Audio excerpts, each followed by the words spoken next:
Hello, welcome to Jay's Audiobooks. Yeah. Um, we're going to be reading The Worm and His Kings by Haley Piper. Great name. It came out in 2020.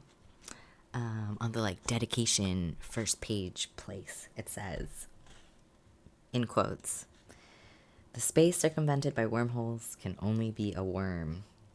Attributed to Corinne Valencia, professor in physics at Queens College, City University of New York.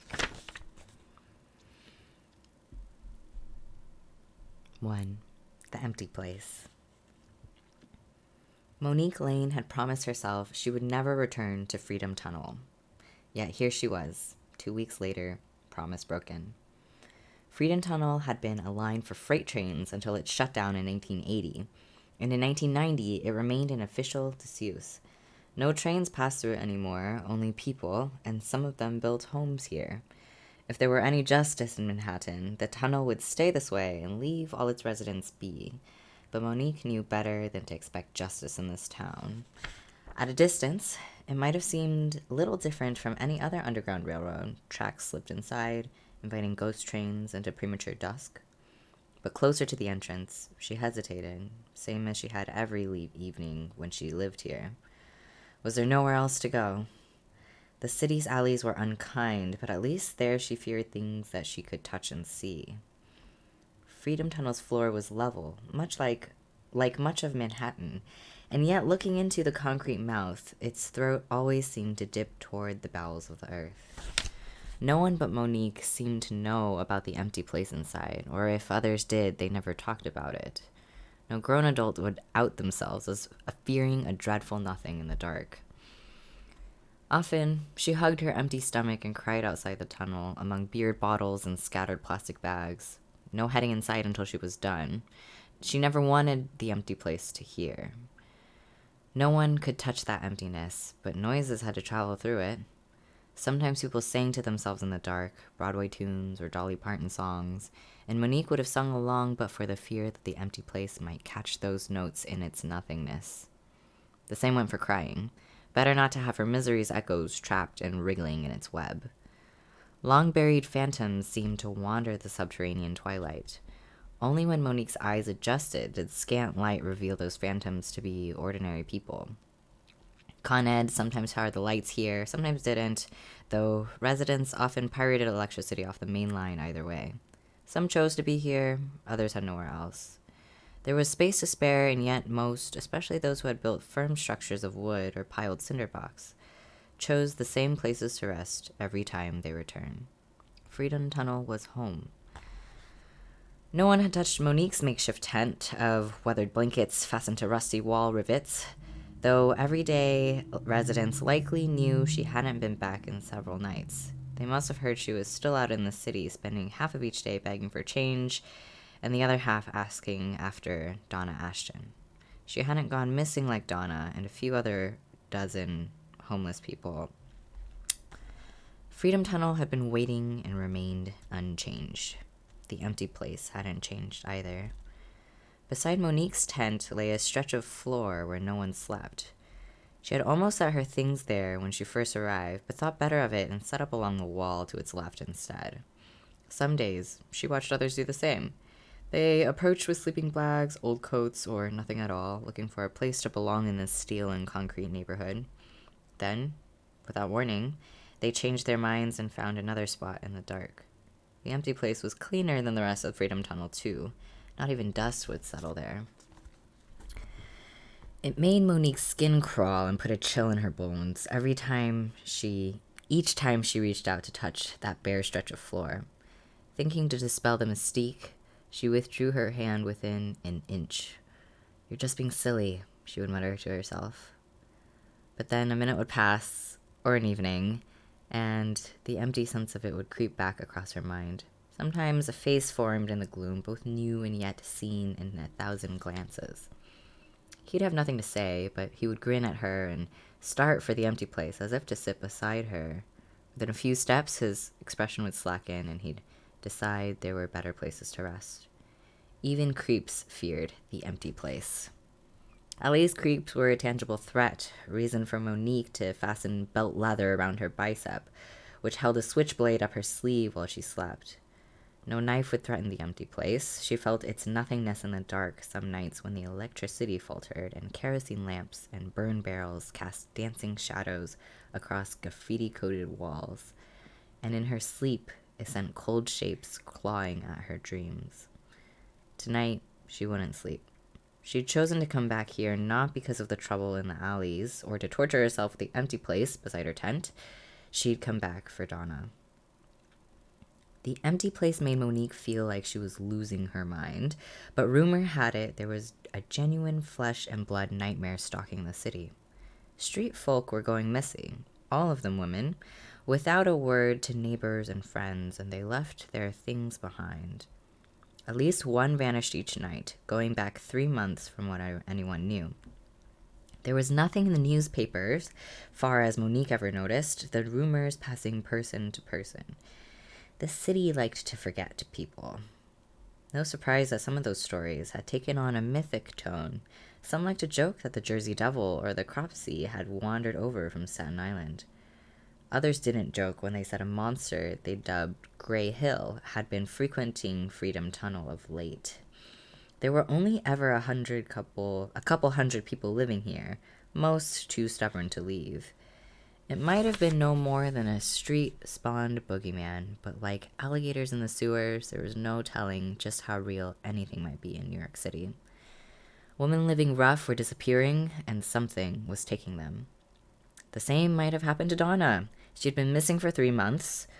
Who was to say she hadn't been the first? That would explain why she hadn't left a trace. Only her hope of finding Donna could drag Monique back to Freedom Tunnel. She had to see Grey Hill for herself. Grey Hill is like capitalized, like a proper noun. 2 words, by the way. Anyways, get back to it. She hadn't left any clothes in the tent, already wearing most of what she owned. Tufts of black hair spilled past her cherry red beanie, down round cheeks and over the scarves that encircled her neck. An oversized black t-shirt hung loose across her ribs. Her denim jacket covered the scratches down her arms, while jeans hid the scars that ran along one side of her abdomen and between her thighs. The thin blanket she left behind smelled of herself and others who might have squatted in her tent during her absence. She wished it smelled like Donna. A scent undefinable and yet uniquely hers. It made Monique think of their old apartment, the walks they used to take, the shelter where they'd stayed after this past winter's ordeal, and Donna tending to Monique's bandages there. Donna smelled like home. Of course her scent wasn't here. She had vanished before Monique had found Freedom Tunnel, and any sense of home here was an illusion. Railways were transitory. At some point, passengers had to reach journey's end. Maybe it was at last time to return to Flushing. Monique had spent the last year and a half dodging her parents' neighborhood. She half expected that if she were to visit, she would find an empty lot where she once lived, her mother and father having fled to Brooklyn or maybe northern Jersey, with their house impossibly in tow. Really, if she showed up begging for a place to sleep, they might take her. But she would have to live the life they wanted for her and promise never again to humiliate them with peculiarities like having thoughts and opinions of her own. Their self-assuredness wouldn't have shriveled. If she turned up on their doorstep with Dr. Sam's scars running down her body and her bones pressing from beneath starving skin, that would only feed their pride. There was no going back.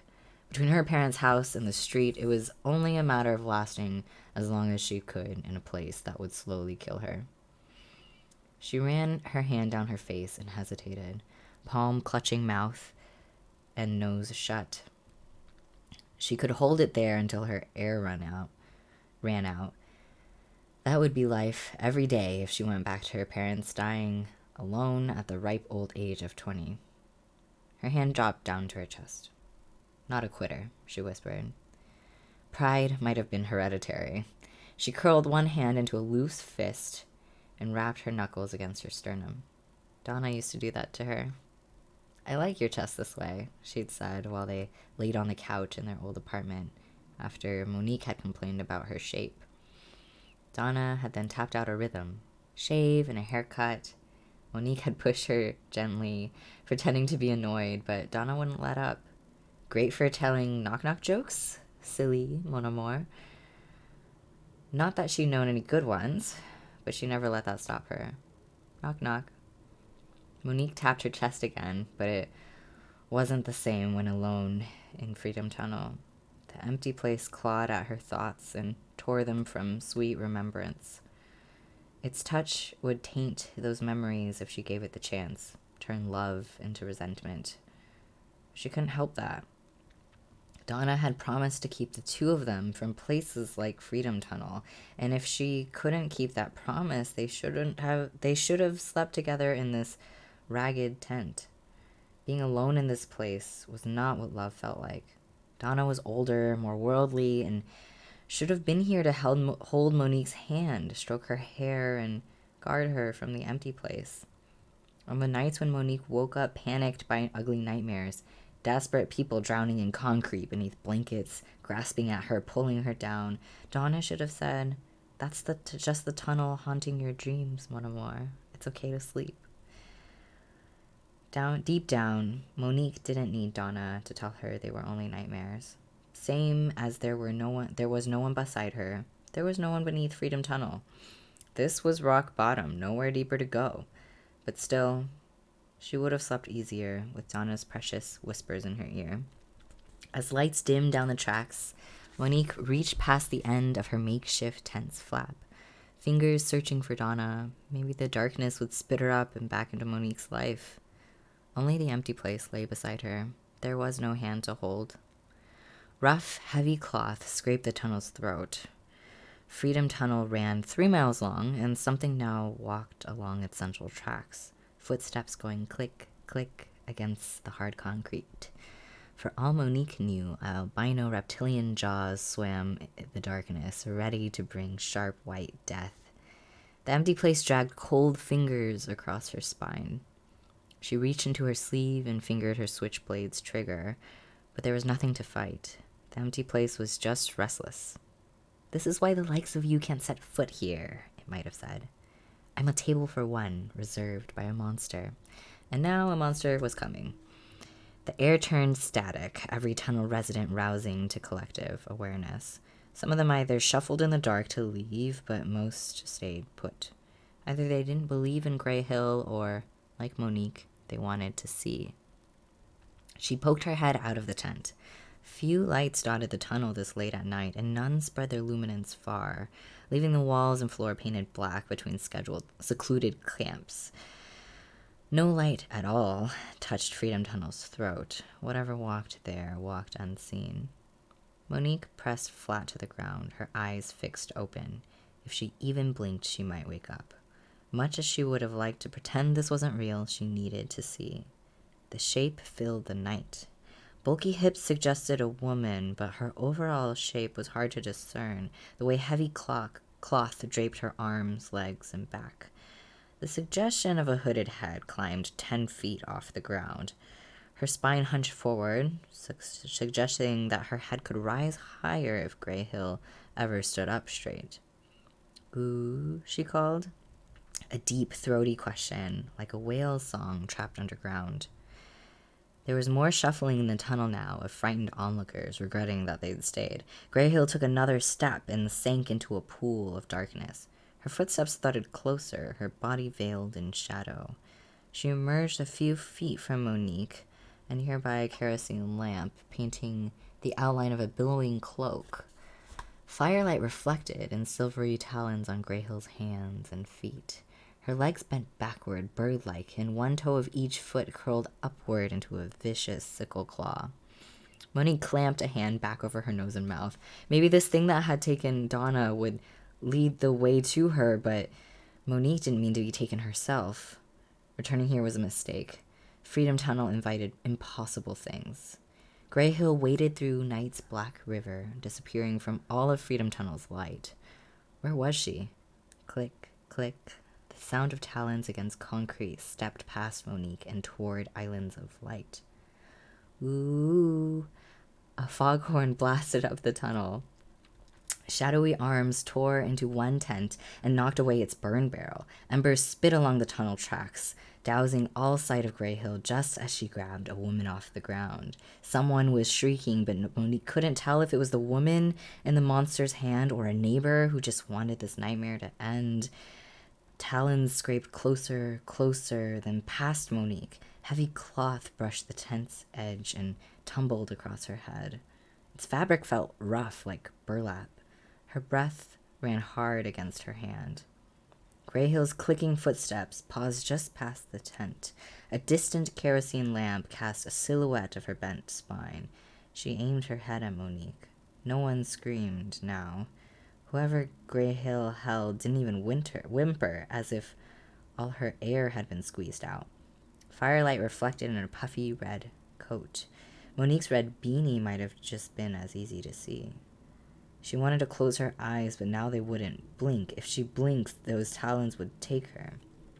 Thick breath whipped the makeshift tent around her. One stiff blow from those enormous arms would sweep the blankets away, but Grey Hill didn't move. Did she do this each night when she came to Freedom Tunnel? No, because Monique hadn't been here the other nights.